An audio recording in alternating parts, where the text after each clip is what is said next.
Look at that beautiful view right there. Trying to get you guys set up. It's a little awkward being shorter and I'm propping you up on photo frames here. It's all right. My God, that's like the best view we've had in weeks on this thing. Okay, hang on a second. We're waiting. Can I do it sideways? Is that okay? No, because it switches yeah, it would make your face sideways. Okay, 1 second. It's all right. Hey, listen, you can start like that, and then in a couple of minutes, I'll have you flip it around and like you can just show off the whole field. Okay, I'll just hold it like that so you can see me. Okay, that's fine. It looks awesome. Okay, hey everybody out there, we're pumped to have Boo with us today. She's the head coach, Purdue Boilermaker softball team. Just wrapped up her 4th year there. How's life in Indiana right now? Indiana's good. Just, we're at working from home remotely for the coaches and just finished up preschool with my soon-to-be 4-year-old daughter. So doing mom coach life all in one. Good times. Hey, at least you're out. At least you're able to be on the campus and look at that field. I think for a lot of kids watching, this is the first time they've seen a field in a while. So we appreciate you showing us that. I'm going to run everyone a little bit about the background of you as a player. So for everyone out there, Boo was the Florida State Player of the Year out of high school in 2001, and then became an absolute beast at Wisconsin. Racked up all kinds of hardware during her playing days. 3-time team captain, 3-time All-Big Ten catcher, 2 trips to the NCAA tourney. In 2005, she was the team MVP and also was the Big Ten Conference Sportsman of the Year, which is a great honor. That was a mouthful right there. But congratulations on a great playing career.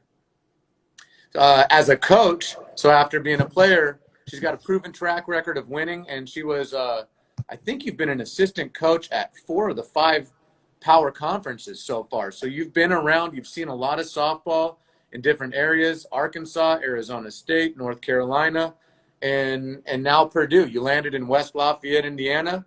What makes it so special being at Purdue? Purdue is just a great college sports town. It's middle of America, Midwest. I always say it's a campus that you need to come see. If you're not from here, I think people just think that the Midwest is cornfields and farms, and it's so much more. It's gorgeous. The town is awesome, and everything that is West Lafayette supports Purdue athletics, and the athletic department is just a big family. So this was actually my 2nd time back. This was my first assistant job coming to D1, and now I'm back as a head coach here. Very cool. I know we spoke a little bit yesterday, and you wanted to make sure that we talked about the staff that you have surrounding you, because a head coach is awesome, but you need your whole staff with you. So talk a little bit about your assistants. I love our staff. So we have 2 assistants. We have Dorian Shaw that played at Michigan, and she's the lead on our hitting, and she helps with defense. And then we have Adrienne Clark that played at Hofstra. She's the lead on defense, helps with hitting. All of us kind of help in each area, and then each of us take the lead in different sections. And I work with the pitchers and catchers. And then we recently added a director of softball operations, Trista Sunderland, who also played at Central Michigan. So our whole staff obviously played softball, and 2 of our 3 coaches played in the Big Ten. Yeah, that's big time right there to have the coaches who can all relate with the players, and they've all played at a high level. And hey, you're Power 5 conference team, so you need that. Let's talk about the season a little bit. So you guys were having a really good year. You were sitting at 15-10 when the season ended. How are you guys staying in touch with the team? How are you guys staying motivated to roll into 2021 whenever that may happen? The biggest thing for us is just making sure that we're having the personal connections. So as a staff, we really pride ourselves on getting to know the human first and loving them up and loving them as women first and as ball players second. So we're continuing to do that. And we've seen a lot of teams do different things. A lot of people are just focusing on softball. Some are not focusing on softball. We're doing a combination of both. So we're, somewhat embracing the pause of not playing softball. It's okay to not be out and practice 7 days a week when your college season just abruptly ended. But we're making sure that our team culture, that our mental health, and that just our overall Purdue pride is staying intact. Such an important part of coaching, right, is like fostering that relationship with your players. And because it's not just all about softball, it's about building, players and girls into being championship people in the world. So what do you look for in an ideal player that comes to the school? What are those characteristics that you really want to have on your team? Well, it's funny you were talking about, building championships. We actually did a Zoom call with our alumni that were the last class that went to NCAAs just to talk about competitive greatness. And it was so great to see our current team connect with former players. And, just talking to some of those athletes really just reminded me of what we're looking for when we go recruiting. We want gritty players. We want students first. Purdue's a top 5 academic school, and you have to get yourself into school. And, you're doing last long after your college playing career. So we look for top academics. We look for grittiness. We look for people that understand the concept of a team. I think it's really impressive when you can go out and watch travel ball or high school ball, club ball, and you see athletes that really understand what it means to rock your role, and that it's not always about the individual, but more about what the team does, and that's what we look for. I love that. I mean, it's so true. Every player has a role on the team, whether you're the starting shortstop or you're the, backup catcher. Everyone's got an important job to do on the team. I got to mention again, another catcher who is a head coach. I mean, it's unbelievable. Like, how did being a catcher lead you into a head coaching role?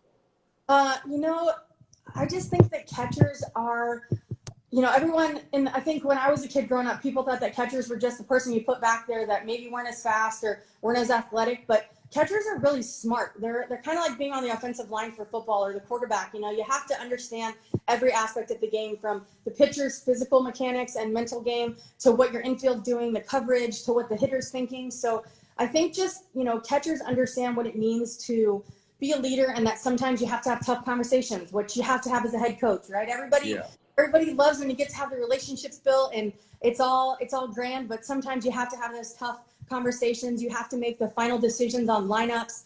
And I think just being in the position where you're, potentially, looking out at the field from catcher, you see it all. And I just think it makes you well-rounded. I was listening to some of your previous interviews, and it was interesting to see how many catchers are head coaches. It's crazy. And it's just crazy. And I actually pitched and played other positions too. So it's just, I think part of the hard work and the selflessness is part of being a catcher. And, when you become that head coach, it's not about you, it's about the team's success. And you want everybody to feel important. You want everyone to be the star. And I'm so excited that there's more catchers out there that are head coaches.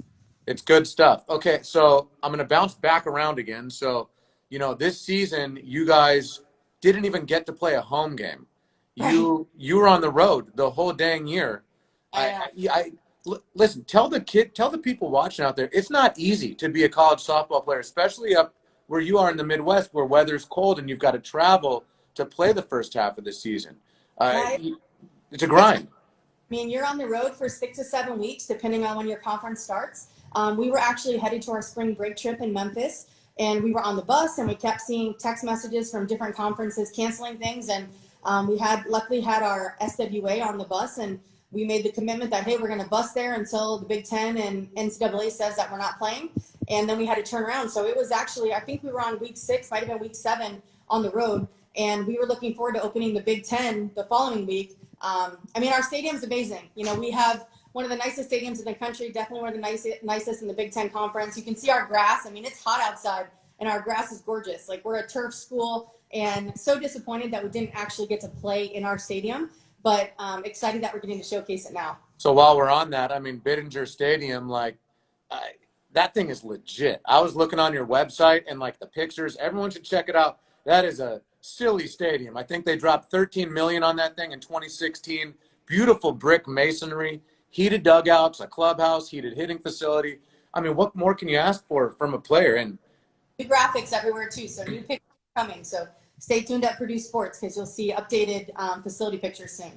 It's good stuff. And I was looking at your roster too. You've got players from all over the country. So people are drawn to that place. They want to come play there. Very cool. All right. So let's see. I was jumping around on some of this stuff. What makes a good Boilermaker? What is it that you're looking for in a particular player? I think as Boilermakers, we really pride ourselves as having a blue-collar underdog mentality. Even when you're not the underdog, still mentality. So you're always going out there. There's never a game that you're out of. There's never an opponent that you doubt that you can beat. I think if you went from sport to sport throughout our department, just be that Boilermakers are pretty and we're resilient. And we're just very family oriented. Got it. Hey, by the way, what is a Boilermaker?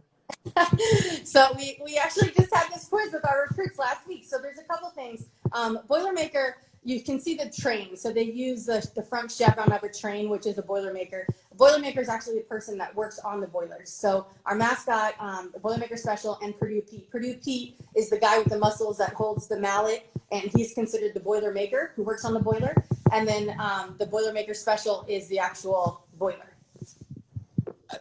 Never knew that. That's awesome. Pete on a lot of our stuff. You don't see Pete on a lot of stuff. You see more of the traditional P or the train, but we try to mix up our logos. We're actually designing new uniforms for next year and trying to make sure we get all the different Purdue logos Put out them on there, yeah. Oh, yeah. We'll put them on the gloves. It'd be Yeah. sweet on the gloves. Okay, so like, here we are sitting at home. A lot of players are still at home. What, like, how does like the recruiting change for summer? Like, how, like, are kids going to play? What do you think? Are you going to be able to go out and see people? Like, things are all changing, right? Like, it's going to more of a digital world where you're going to have to look online, you know? Well, we're currently on a dead period right now, but you're never not recruiting. You're always recruiting, whether that's, phone calls to permissible athletes or watching video, receiving emails. You're seeing a lot of athletes go basically virtually at their game, putting up live streams of their coaches can't get there. Some states are open, some are not. I think, the biggest thing is that recruits just don't freak out. Like we're going to get out there. We're going to see you when it's safe, listen to the healthcare professionals, practice social distancing whenever possible, and know that recruiting is going to happen. Like the right players are going to end up at the right schools. There's a school for everybody, and there's no need to just go into, hysterics because coaches are not out there till the end of June or, whenever they let us go out with the dead period going on. It's good stuff. So like, get all the kids sitting at home, whether they're a 6-year-old or an 18-year-old or a JUCO player, give them some advice for getting through the next 2 weeks, month, 2 months, whatever it is, till they're back on the field. What should they be working on? Well, one, spend some time with your family, because as ball players, we're on the road so much with travel ball, high school ball, college ball. You're not home very often. So make sure you're embracing that time with your family and really practicing, mental health habits, because it's tough being indoors, especially when you're used to being at the ball fields and now all of a sudden you're inside. Maybe you can't go to your gym. You haven't seen your team. I think things that you can really do are just be creative. We've been sending optional, voluntary, at-home links for drills to do at home. And some of them only take 5 feet of space, and they might be rolled up socks as balls or using tennis balls or things that are around your house. You have to be creative. If there is a will to get better and a will to practice your skills, a will to, get to college softball, then there's got to be a way. And the way is in that creativity and just finding something that's going to make you stand out. I used to say in recruiting videos, send a drill that is going to make me remember you. Show me a drill that I haven't seen. You see Eye of the Tiger and you see all these drills and you see them thousands of times a year. Show me something that I haven't seen. So I think right now for people that are doing things at home, what are you doing to be creative? How are you using the side of your house? Are you using a trampoline to throw the ball back? Are you pitching at laundry baskets? Did you paint, did you paint the strike zone somewhere? What are you doing that's making you better? And showcase that. And I think the other thing too is just remembering that not everybody has access to the same things. Some people's parents are working or, their travel ball teams aren't traveling as much.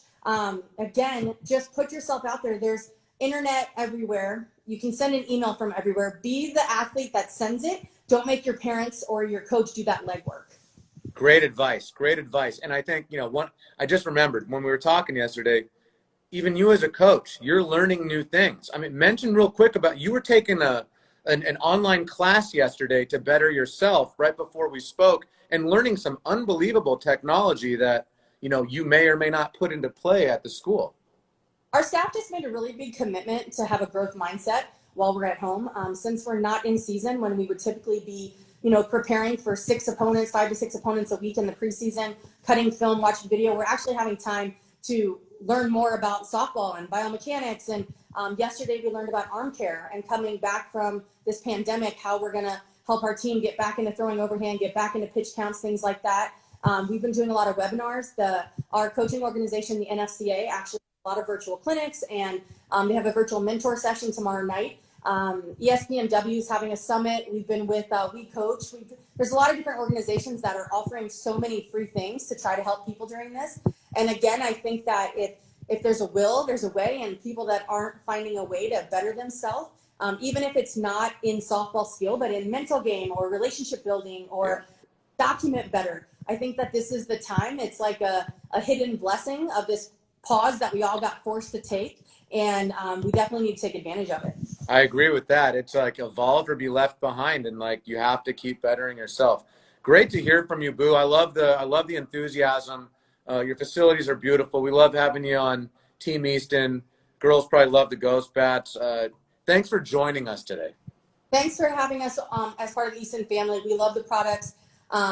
Crazy power in those bats. I get excited. You know, I don't get to hit fungo a lot because I'm in the bullpen a lot. And man, you just touch that ball and it flies off there. And we just really love the service that we've been getting from your team. Our gloves are awesome. We had the custom gloves last year with our logo, and looking forward to being part of it again this season. Thanks so much for joining us today, Boo. Everybody out there, go take a look at their website. Facility is ridiculous. Stay ready, stay safe. Get your team back on the field when you can. Bye. Thank See you, you later. Boo. Bye.